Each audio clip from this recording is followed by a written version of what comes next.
Assalamualaikum warahmatullahi wabarakatuh. Bismillahirrahmanirrahim. Hamdan wa thana'an laka ya Allah, salatan wa salaman laka ya Habiballah wa ala alika wa ashabika ya khair khalqillah, laka ya Rasulullah wa li jami' man ittaba'dinaka ya Habiballah haqiqatan min ladun Adam ila yaumil qiyamah. Radhiyallahu lana wa lahumul Fatihah. A'udzu billahi minasy syaithanir rajim. Bismillahirrahmanirrahim. Alhamdulillahi rabbil alamin arrahmanir rahim maliki yaumiddin. Iyyaka na'budu wa iyyaka nasta'in ihdinas siratal mustaqim. Siratal ladzina an'amta 'alaihim ghairil maghdubi 'alaihim waladdallin. Amin. Litaqarrubina ila Allah ta'ala limahabbatina ila Rasulillah sallallahu alaihi wasallam lisalamatina fid dini wad dunya wal akhirah liqadai duyunina liqadai hajatina min hawaijid dunya wal akhirah litaysir arzaqina halalan thayyiban mubarakan katsiran wasi'an li sihhati jasadina wa qulubina لشفاء أمراضنا ظاهرا باطنا لدفع البلايا والمحن والفتن والأمراض الأسقام لمنافعنا لمصالحنا لأهل بيتنا وأولادنا ذرياتنا وجوارنا أصدقائنا وجميع المسلمين والمسلمات والمؤمنين المؤمنات الأحياء منهم والأموات ولأعز الإسلام والمسلمين بجودك يا الله بشفاعة نبيك يا الله ببركة أوليائك يا الله بأسرار الفاتحة. أعوذ بالله من الشيطان الرجيم. بسم الله الرحمن الرحيم. الحمد لله رب العالمين الرحمن الرحيم مالك يوم الدين. إياك نعبد وإياك نستعين اهدنا الصراط المستقيم صراط الذين أنعمت عليهم غير المغضوب عليهم ولا الضالين. آمين. Alhamdulillahirrabbilalamin. Kita lanjutkan bait-bait puisi berikut ini.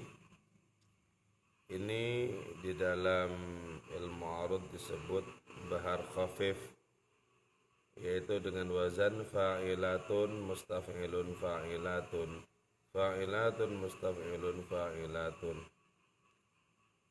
قال المصنف رحمه الله تعالى ونفعنا بعلومه وأمدنا بأسراره وفاض علينا من بركاته وبكم آمين. طلعت شمس من أحب بليل فاستنارت فما لها من غروب إن شمس النهار تغرب بالليل وشمس القلوب ليس تغيب. من أحب الحبيب طار إليه اشتياقا إلى لقاء الحبيب. طلعت terbit syamsuman, apa matahari, dia uhibbu yang mencintai aku bilailin di malam hari. Wastanarat maka bercahaya itu matahari. Famalaha maka tidak ada laha bagi itu matahari min ghurubin adanya keterbenaman. Inna syamsan nahari sesungguhnya matahari siang taghrubu ialah terbenam matahari siang itu billaili di malam hari. Wa syamsul qulubi adapun matahari hati laisa tidak ada itu matahari hati taghibu ialah terbenam. Man adapun orang ahaba ialah cinta itu man al-habib kepada kekasih tara maka terbang itu man ilaih kepada kekasih ishtiyaqan karena dirundung rindu ila liqa'il habibi untuk menjumpai sang kekasih itu. Pertama-tama yang maha cahaya itu adalah Allah. Cahaya itu sama dengan wujud, sama dengan ada. Sementara yang lain ini karena hakikatnya tidak ada, maka sama dengan kelam, sama dengan gelap. Jadi cahaya kegelapan, cahaya itu Allah, kegelapan itu makhluk. Maka karena itu adanya makhluk ini murni merupakan pinjaman, atau secara hakikat adanya makhluk sesungguhnya adalah adanya Allah Ta'ala itu sendiri. Maka karenanya kalau kita menggunakan ketajaman mata hati, sesungguhnya ketika kita menyaksikan makhluk, hakikatnya adalah menyaksikan Allah, karena makhluk tidak memiliki wujud yang otonom, tidak memiliki ada yang tersendiri. Seluruh keberadaan makhluk itu ditopang oleh adanya Allah. Nah, dari sini muncul kemudian konsep wahdatul wujudnya Ibnu Arabi itu. Jadi wujud ini, ada ini tunggal sebenarnya, satu. Kenapa disebut tunggal, disebut satu? Karena secara hakikat sesungguhnya itu wujud Allah semuanya itu. Bagaimana tidak satu? Nah, kita mempertanyakan, termasuk diri? Ya iya. Termasuk jasad kita? Ya iya. Jadi hakikat wujud, hakikat ada itu tunggal, itu adanya Allah. Adapun segala yang lain ini merupakan percikan dari adanya Allah. Nah, kalau kita meyakini dan merasakan ini, maka kita bersembah sujud kepada Allah itu menjadi sangat nikmat, utuh. Jadi Allahu Akbar utuh. Kenapa? Karena yang dihadapi cuma satu wujud, itu wujudnya Allah Ta'ala. Kita menoleh ke kanan ke kiri, yang kita temukan hakikatnya itu Allah. Kita memandang ke depan, menoleh ke belakang, ke atas, ke bawah, kemana saja, yang kita saksikan secara hakikat itu cuma wujud Allah. Nah, masukkan ini ke dalam hati, kukuhkan dalam hati, dan menjadi kenyataan rohani. Wah, enak itu sudah orang bisa begitu, itu sudah senikmat-nikmatnya orang kalau sudah bisa begitu. Nah, berarti kalau wujud kita ini adalah pinjaman, ya, maka sebaiknya dinisbatkan kepada Tuhan yang meminjamkan, kepada Allah Ta'ala. Dinisbatkan. Jangan diaku-akui sebagai milik kita. Kita itu enggak punya milik apa-apa. Seluruh diri kita, bahkan hidup mati kita, itu murni milik Allah. Itulah sebabnya kita tidak bisa menentukan hidup dan mati.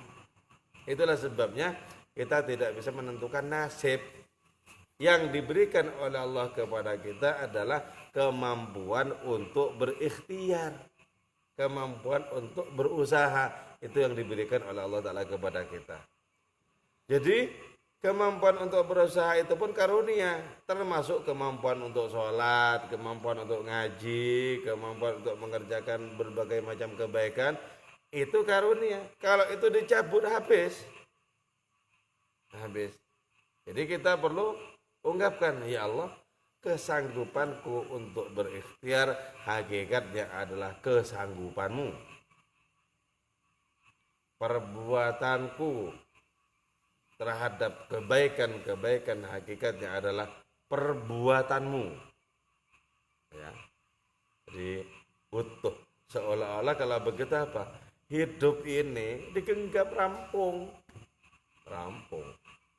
Itu yang disebut orang memiliki Allah.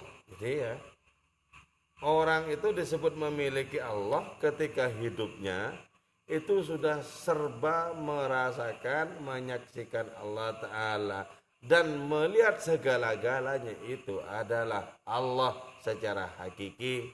Jadi orang disebut memiliki Allah. Makanya di dalam hikam disebutkan bahwa orang yang memiliki Allah sebenarnya memiliki segala-galanya.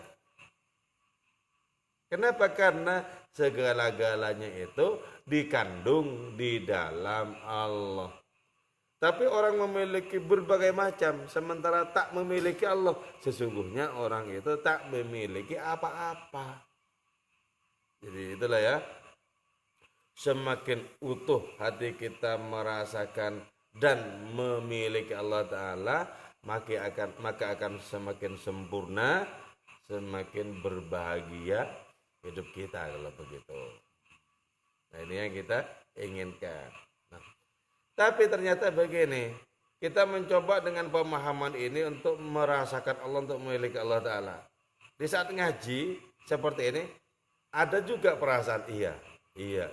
Nah, ini perasaan yang masih belum terbetot, belum betul-betul kukuh dalam hati. Boleh jadi pulang dari ngaji ini sudah tidak merasakan lagi. Nah, itu pentingnya riyadhah, pentingnya olah rohani. Nah, salah satunya adalah dengan banyak berzikir, bersalawat, istighfar. Itu semuanya adalah olah rohani agar kita sampai kepada kedudukan di mana kita merasakan Allah dan memiliki hadiratnya itu. Nah, kalau sudah begitu maka akan menyaksikan sebagaimana halat menyaksikan tolaat syamsu man uhibbuh. Sungguh telah terbit matahari Tuhan yang kucintai. Matahari Tuhan yang kucintai itu ternyata terbit dan mencahayai segala-galanya. Maka orang yang sudah merasakan matahari Tuhan itu, kesadaran tentang Tuhan memiliki segala-galanya itu, orang akan tetap khusyuk berada dimanapun. Jadi berada di pasar, di mal-mal, di swalayan-swalayan, di mana saja orang akan tetap khusyuk. Kenapa? Karena sudah merasakan, menyaksikan matahari Allah Subhanahu wa Ta'ala. Nah, ini yang kita pahat kuat-kuat di dalam hati. Kita pahat kuat-kuat agar kokoh. Sebab apa?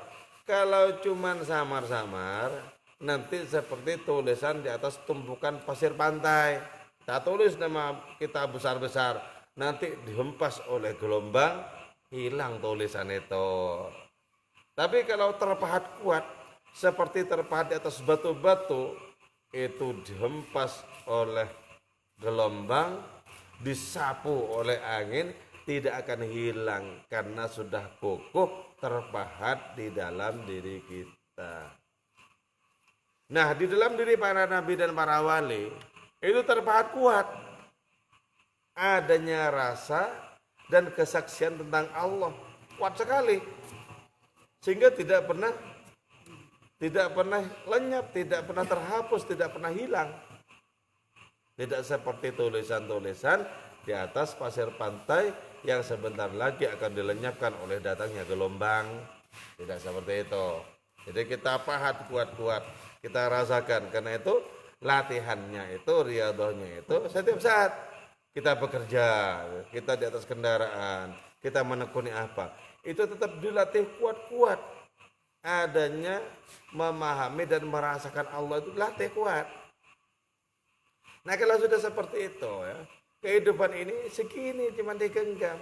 Karena itu sangat masuk akal. Kalau seorang wali itu bisa berada di mana-mana, masuk akal. Kenapa? Dunia lebih kecil banget ketimbang dirinya, cuma digenggam. Masuk akal. Kalau kemudian ada orang ketemu di sana, misalnya, itu sangat masuk akal. Dunia ini kecil bagi orang yang memiliki Allah.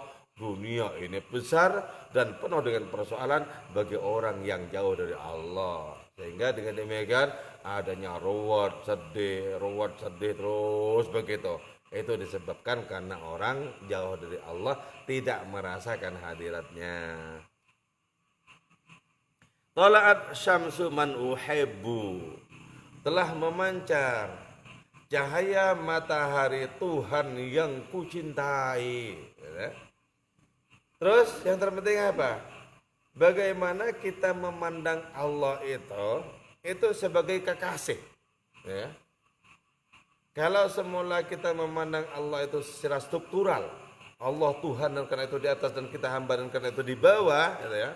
Coba diganti bahwa kita ini adalah pecinta dan Allah adalah kekasih. Kita saksikan seluruh partikel alam raya mencintai Allah sebagai asal usulnya.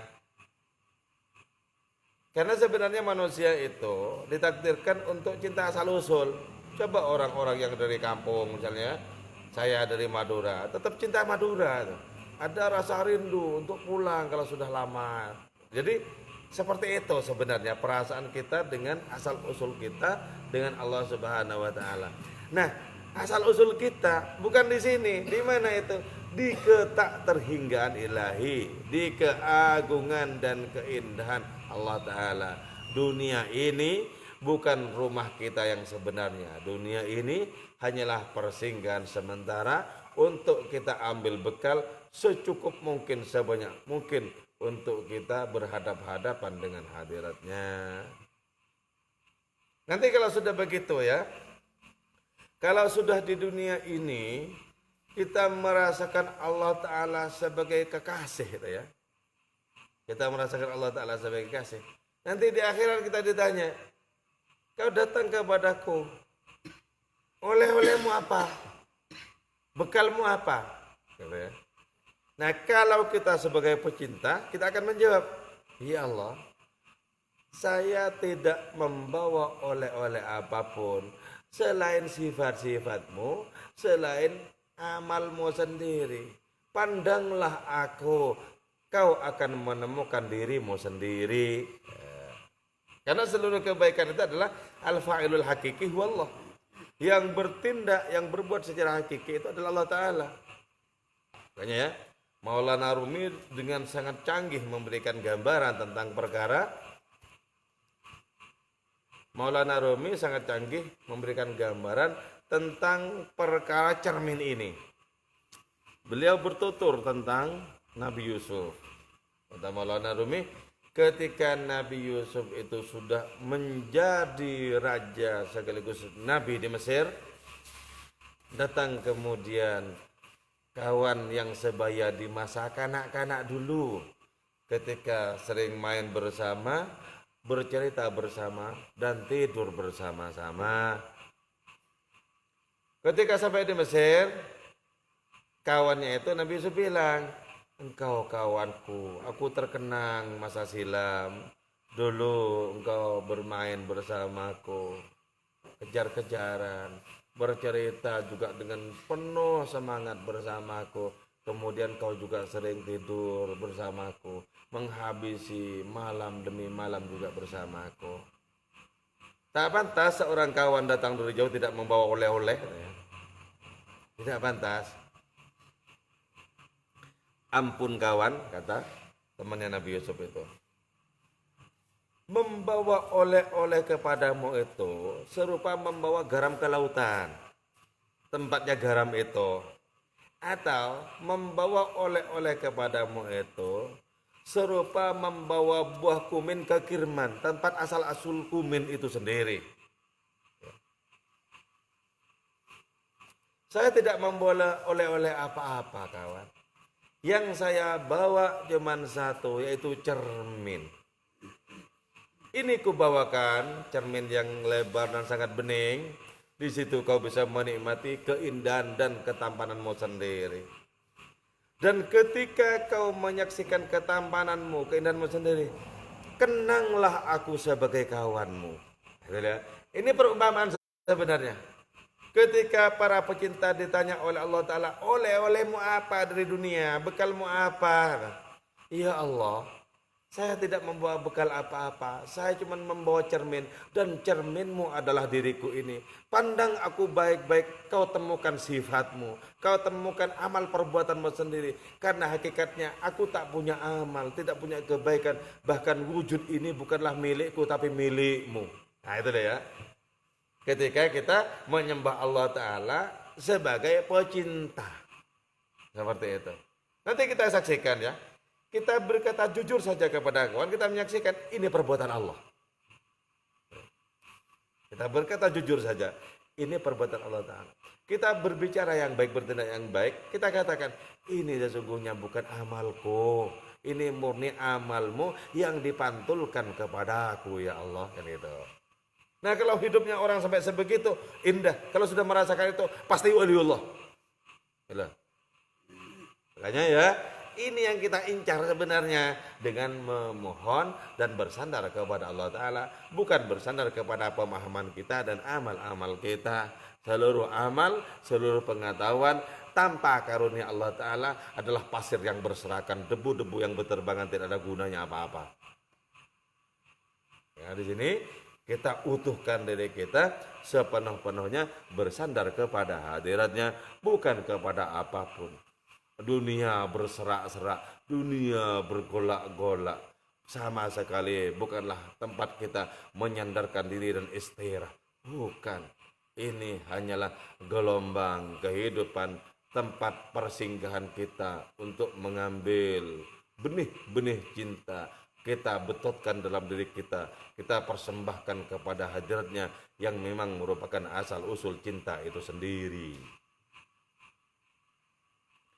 Tala'at syamsul man uhibbu bilailin, sungguh telah terbit cahaya matahari Tuhan yang kucintai, bilailin walaupun di malam hari. Ya. Biarpun malam, biarpun kelam, tapi bagi orang yang hatinya sudah nyalang kepada Allah Ta'ala, itu serasa terang benderang siang, bahkan lebih terang benderang dibandingkan dengan siang loh.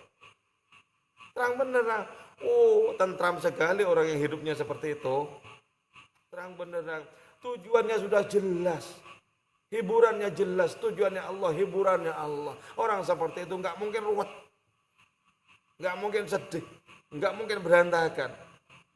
Hidupnya itu seperti keindahan taman rekreasi, menyenangkan. Bagi dirinya menyenangkan, bagi sesama menyenangkan. Makanya di sini kita terkagum-kagum kepada Nabi kita, Nabi Muhammad Sallallahu Alaihi Wasallam. Siapapun di antara para sahabat Nabi, semuanya terhibur oleh Nabi. Itu tidak mudah kita lakukan ya. Misalnya begini, semua orang yang kenal kita terhibur oleh kita, belum tentu. Bisa saja saling sengit ya. Itu berarti apa? Karat itu sebenarnya. Karat. Kalau ini jernih, maka yang ada apa? Pantulan cahaya kemanfaatan. Kalau ini jernih. Jadi kalau sampai kita kenal dengan orang-orang dan orang-orang itu senang dengan diri kita, itu pantulan dari rohani yang kokoh, yang baik. Ya. Kenal orang-orang. Walaupun ya tidak ada satu orang pun yang tidak dibenci, pasti itu. Kenapa? Karena misalnya yang satu di bawah terang benderang matahari rohani, yang satu di bawah kekelaman, itu nggak akan ketemu itu. Sama persis ketika Abu Jahal bertetangga dengan Nabi, sesungguhnya ketemu apa enggak? Enggak ketemu. Kalau fisiknya ya ketemu. Jadi Abu Jahal itu ngerti Muhammad bin Abdullah, tapi tidak ngerti Muhammad Rasulullah. Kenapa? Karena hanya di bagian fisik semata. Sementara apa yang disebut kenal itu berkaitan dengan hati. Berkaitan dengan hati. Jadi kalau begitu ya, matahari orang yang merupakan pantulan dari cahaya Allah Ta'ala, maka matahari itu tidak akan pernah terbenam, tidak sebagaimana matahari siang. Matahari siang itu berkisaran di angkasa sana dari mulai pagi sampai sore dan menjadi raja. Ketika matahari itu datang, bintang gemintang kabur redup di pojok-pojok ketidakpastian. Hari pergi semuanya. Sekarang misalnya rembulan sedang bertahta, akulah raja malam ini, kan? Ketika matahari datang kabur dia. Tapi matahari ini dibatasi oleh waktu. Matahari siang itu dibatasi oleh waktu. Ketika nanti sudah waktunya terbenam, lenyap dia di ufuk barat sana. Tapi matahari para pecinta ilahi tidak akan pernah lenyap, tidak akan pernah terbenam, tidak akan pernah padam selamanya. Maka sangat rasional ketika diungkapkan bahwa Nabi itu tidak ada bayang-bayang. Misalnya berdiri di bawah terik matahari, nggak ada bayang-bayang. Kenapa? Karena cahaya Nabi jauh lebih bermutu, lebih kuat dibandingkan dengan cahaya matahari. Bahkan cahaya matahari itu hanyalah secuil dari cahaya sang Nabi. Jadi kita membayangkan betapa sangat sempurna rohani sang Nabi itu. Nggak usah sang Nabi, para wali saja sudah tidak masuk di akal kita untuk betul-betul bisa kita pahami kok. Dalam kitab Qusairiyah disebutkan, kalau sampai Allah membukakan hakikat seorang wali, maka si wali itu akan disembah. Karena itu kemudian ditutupi dengan apa? Dengan sifat-sifat kemanusiaan, makan, ngerokok, bersenda gurau, ke pasar, itu ditutupi sebenarnya. Kalau betul-betul dibuka, wah disembah nanti. Kan itu. Jadi ini ya, makanya jelas sekarang kemana arah kita ini dalam perjalanan hidup. Pastikan kita menuju kepada Allah dan katakan, ya Allah, ajarilah aku agar tidak tertarik kepada selainmu. Ya Allah, gugurkanlah rasa hasratku kepada selainmu. Utuhkanlah ya Allah, kiblatku hanyalah Engkau semata-mata. Fastanarat fama laha min ghurub. Matahari rohani itu yang merupakan pantulan dari cahaya Allah Ta'ala itu senantiasa bersinar dan tidak akan pernah mengalami tenggelam. Hidupnya terang benderang senantiasa. Cahaya melimpah ruah, dibagi-bagikan kepada sesama dengan penuh ketulusan. Jadi ada kegembiraan membagi-bagikan cahaya. Orang seperti ini pasti tanpa pamrih. Kenapa? Karena asal usul cahaya itu dari Tuhan yang tanpa pamrih pula. Butuh apa sebenarnya Tuhan menciptakan segala-galanya? Butuh disembah? Tidak. Itu menunjukkan adanya derma yang meluap-luap tak terkira-kira. Kalau kita menyembah Allah Ta'ala bukan karena Allah butuh sembah sujud kita, murni semata-mata untuk keberuntungan diri kita. Kalau kita ingkar kepada Allah Ta'ala, Allah pun tidak akan rugi secuil pun. Jadi jangan dikira Allah itu membutuhkan ibadah dan sembah sujud kita, sama sekali tidak. Inna syamsan nahari taghru billail. Sesungguhnya matahari siang taghrubu ialah terbenam itu matahari siang billaili di malam hari. Jadi orang-orang yang mendewakan matahari akan kecewa dengan terbenamnya matahari. Sama saja orang-orang yang mendewakan makhluk akan kecewa dengan lenyapnya makhluk itu. Orang-orang yang cinta kepada makhluk akan sakit hati dengan lenyapnya si makhluk itu. Nah, sekarang begini, kalau kita mencintai Nabi, mencintai para wali, kita katakan misalnya, bukankah mereka wafat, jasad mereka wafat, sementara cahaya rohani mereka berpendar-pendar di langit rohani umat manusia. Fa innahu syamsu fadlin hum kawakibuha yuhirna anwaraha linnasi fil zulami sallallahu alaihi. Ini matahari rohani terbesar ini, Syamsu Fadlin ini, sang Nabi ini berkisaran di alam raya kemanusiaan. Matahari terbesar. Sampai sekarang kita bisa kulaan sebanyak mungkin cahayanya. Sebanyak mungkin cahayanya. Kita tampung dalam diri kita. Makanya ini pentingnya isti'dad, ya. Menurut Ibn Arabi, isti'dad itu adalah doa paling ampuh. Jadi doa paling ampuh itu yang pertama kali, bukan yang diungkapkan dengan kata-kata itu, bukan. Doa paling ampuh adalah istiqdad, yaitu kesiapan menerima karunia. Jadi karena itu ciptakan diri kita sebagai wadah-wadah yang luas dan tangguh, maka nanti akan turun karunia-karunia itu. Ciptakan diri kita sebagai wadah yang bersih, sebagai balairung yang bersih, yang rapi, akan datang tamu agung yang tak lain adalah Allah Subhanahu wa taala. Qalbul mu'min arsyullah, sabda Nabi. Hati orang beriman adalah istana bagi Allah. Kalau Allah kita tolak dalam hati kita, maka coro-coro yang datang nanti ke dalamnya, hal-hal tak bermakna, segala sesuatu yang fana, segala sesuatu yang hanya akan membuat kita ruwet dan ribet, menciptakan berbagai macam dengung-dengung kepedihan. Jadi kalau ditolak, makanya beri tempat yang luas dengan cara apa? Zikir, zikir, zikir. Kalau bisa musyahadah, musyahadah. Oh, gitu. Jadikan ungkapan Allah, engkaulah segalaku, engkaulah tujuanku, engkaulah satu-satunya hasratku. Dibetot di dalam diri kuat-kuat. Biar apa? Biar cahayanya itu memantul sebanyak mungkin kepada diri kita. Semakin banyak cahaya Allah Ta'ala memantul kepada diri kita, semakin kita tampilkan dalam hidup nama-nama Allah, af'alnya Allah, sifatnya Allah. Jadi nama-nama Allah yang 99 itu dipantulkan kemudian. Dipantulkan. Ketika nama-nama Allah yang 99 itu dipantulkan dengan sempurna, misalnya kita punya rasa kasih kepada seluruh makhluk, punya rasa sayang kepada sesama umat Islam, ya. Terus kita memiliki teladan-teladan yang bisa dijadikan petunjuk oleh orang lain. Misalnya.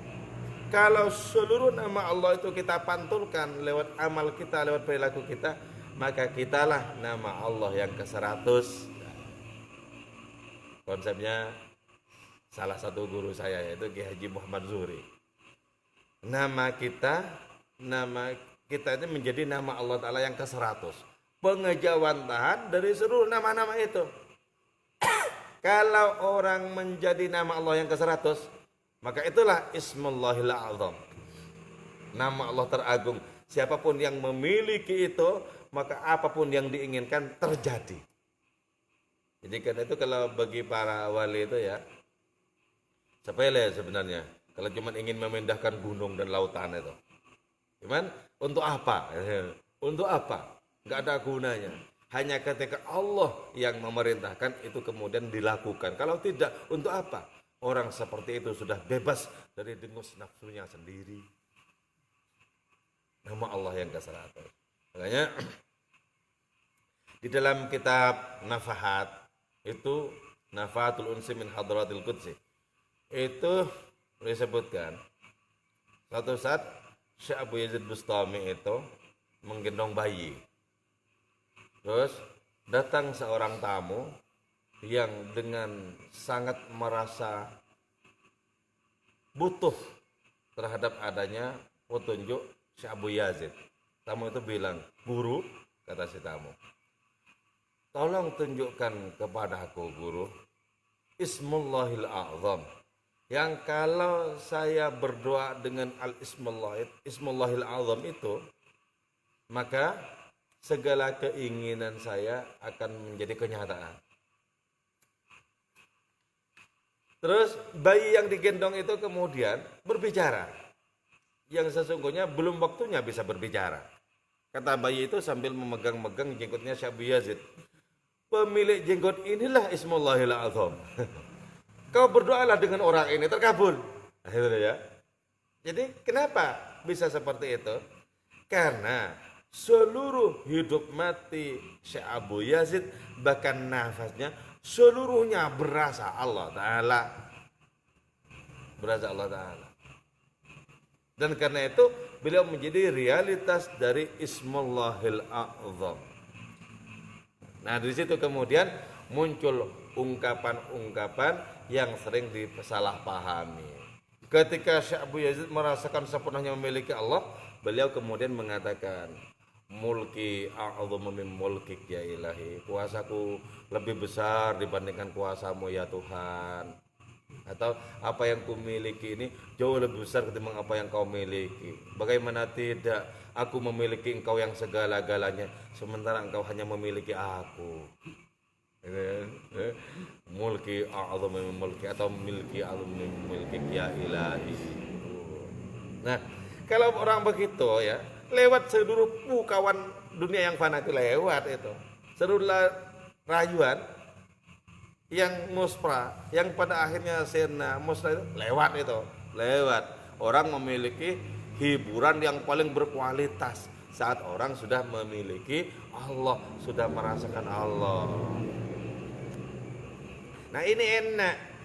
Sebab apa? Ini tempat rekreasi abadi ini. Rekreasi abadi. Makanya ya, orang yang rohaninya bening, rekreasinya ke Nabi, ziarah kepada beliau di Masjid Nabawi. Orang yang hatinya bening, rekreasinya ke Ka'bah sana, tempat para nabi dan para malaikat pernah bertawaf di sana. Dan itu dirasakan apa? Indah sekali. Tapi bagi orang yang hanya bersandar kepada dimensi fisiknya, yang hanya bersandar kepada dimensi lahirianya, ada apa? Gersang-gersang begini, apa? Nggak ada pantai, nggak ada gunung, nggak ada apa? Itu loh. Kenapa? Yang dipakai itu apa? Yang dipakai itu basar, mata kepala. Yang dipakai itu fisik, gak akan menemukan keindahan. Pakailah kejernihan dan kepeningan hati. Betapa itu adalah keindahan di atas segala macam keindahan. Ya ilahi, kata Syekh Wajah Abdul Ansari di Persia Barat Laut ya. Ketika aku pandang wajahmu, aku tertarik kepadamu. Akulah raja di atas raja-raja dunia, mahkota di atas kepalaku. Jadi, ketika orang tertarik kepada Allah Subhanahu wa taala, raja-raja dunia, presiden-presiden dan lain semacamnya itu kecil. Para sufi itu akan bilang, apa aku tidak membutuhkan engkau, kecil. Jadi makanya hati-hati, ketika dalam diri kita ada makhluk terasa besar, hati-hati. Kalau kita mengagungkan Nabi semata-mata karena Nabi itu paling sempurna memantulkan sifat-sifat dan kesempurnaan Allah Subhanahu wa taala. Tapi ketika aku pandang diriku, kata Syekh Wajah itu ya, ketika aku pandang diriku, akulah gelandangan di pinggir jalan, debu berada di sekujur tubuhku. Jadi ketika melihat diri sendiri, ini apa bedanya dengan gelandangan kan gitu kan? Ada apa bedanya dengan gelandangan? Ketika melihat diri sendiri, bahkan ini ada apa tidak ada. Tapi ketika terfokus kepada Allah Subhanahu wa taala, maka akan merasakan sebagai raja. Kenapa? Terpengaruh oleh kemahaan Allah Subhanahu wa taala. Inna syamsan nahar taghribu bil lail wa syamsul qulubi laisa taghibu, sementara matahari hati tidak akan pernah terbenam. Makanya nanti kalau orang matahari hatinya itu bercahaya melimpah ruah, perkara gelapnya alam kubur rampung pasti bercahaya. Perkara kegundahan dan kegelapan akhirat rampung. Perkara kegelapan dunia ini apalagi rampung. Om Syekh Badul Al-Kufi kok menyaksikan langit saja menatap langit ini senyum kok. Padahal dia nggak punya pekerjaan apa-apa, nganggur tiap hari, diamnya itu di kuburan terus. Ketika menyaksikan langit tersenyum, orang kemudian bilang, "Lo ada apa tersenyum? Memang kau dapat apa menyaksikan langit?" Loh, kau nggak paham, kata saya Bahlul Al-Kufi itu. Wa fis sama'i rizqukum wa ma tu'adun. Di langit itu ada rizkimu loh. Loh, kau nggak paham ya rezeki yang dari langit itu seperti apa? Loh. Itu rezeki rohani. Ya, rezeki rohani.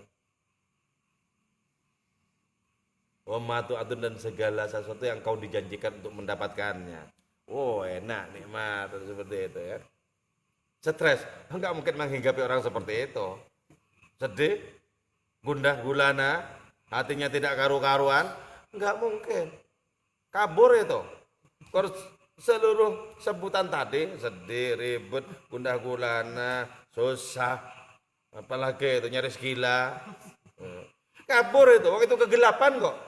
Ketika matahari datang, hilang, kabur itu jauh. Takut itu.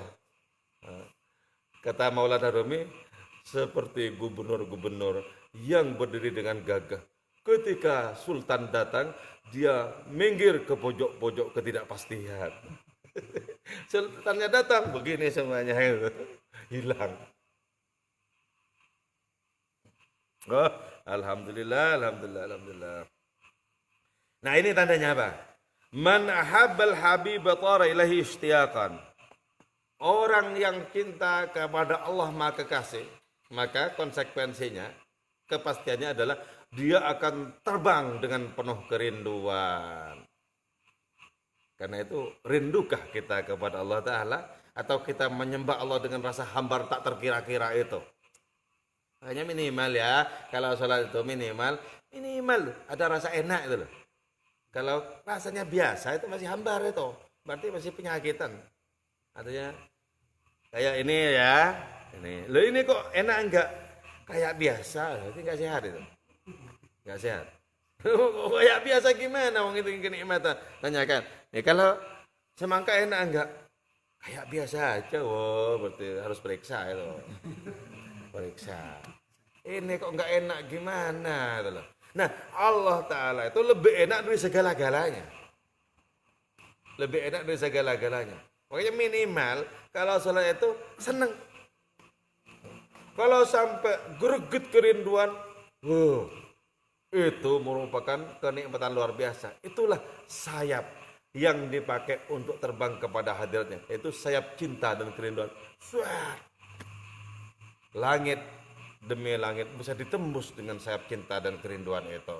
Tara istiaqan ilaih. Jadi terbang dengan penuh kerinduan. Jadi karena itu minimal kita itu merasa penasaran. Kayak apa sih rasanya kok kayak tanya nikmat itu loh. Kalau penasaran saja tidak ada, tidak akan ada upaya apa-apa itu. Penasaran saja enggak ada. Jadi tumbuhkan penasaran tuh. Kayaknya nikmat, nyoba ah. Nah, itu berarti ada hasrat. Tapi ketika misalnya berbagai macam keterangan apapun tidak menimbulkan hasrat, sama saja dengan kita mendengarkan ungkapan-ungkapan multi level marketing. Ngomong macam-macam, tertarik enggak? Ya enggak. Kan sama saja. Waduh, jangan sampai ya kitabnya halal itu seperti multi level marketing. Jadi kan, kita kan biasa dulu-dulu itu mendengarkan orang-orang dari MLM itu loh. Ngomong, diterangkan banyak soal. Dan itu dengan percaya diri. Dikira kita itu tertarik itu kan. Padahal dalam keadaan kosong pikiran itu. Setelah itu, gimana Pak? Ada minat enggak? Belum ya? Waduh. Nah makanya, kalau ngaji begini, siapkan semangat. Jangan datang untuk ngantuk ya loh. Ini, gitu. Siapkan semangat. Waduh, untuk ngantuk ya rokokan sendiri di rumah enak rampung kan gitu. Jangan untuk ngantuk ini. Katakan kepada nafsu, ada besok perkara tidur, itu aja. Ada habis subuh, sekarang bukan waktunya. Jadi kita harus tegas kepada nafsu, harus tegas. Jangan kemudian ngambil kompromi. Ya wis tak dengerin sambil ngantuk-ngantuk.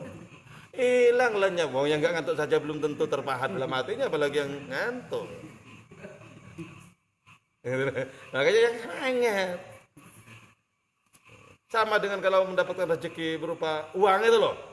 Kerja 1 jam dapat 1 juta, pasti semangat itu. Semangat itu.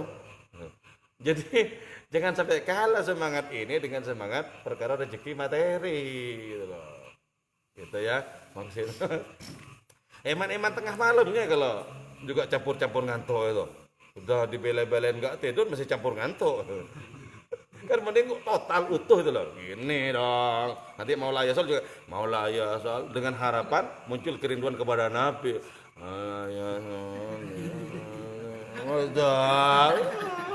Tak palang-palang ongko. Gitu ya. Jadi yang benar dong. Jangan terus-terusan bertahun-tahun hambar rasanya mengabdi kepada Allah, terus hambar terus, dan tak ada kepedulian bagaimana bisa merasakan kenikmatan. Hambar janganlah, hemat-hemat lah gitu ya. Kita kalau mengkaji biografi orang-orang wali itu kita mestinya kan cemburu itu loh. Mereka itu banyak yang bertahun-tahun nggak tidur siang dan malam loh. Kita hanya tak tidur malam minggu saja, itu pun tadi sudah bangun tidur gitu. masih saja begini. Coba plok gitu lah. Nah kalau nggak tega biar minta tolong temennya, disuruh ceplok. Jadi harus tega. Ya tega. Jadi biar perolehannya jelas. Jadi harus ada semangat.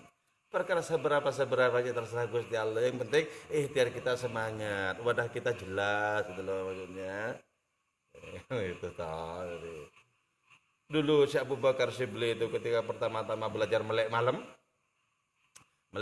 untuk berzikir, untuk merenungi keagungan Allah Ta'ala, masih saja ngantuk, beliau ngantuk karena sudah jengkel dengan matanya sendiri ya.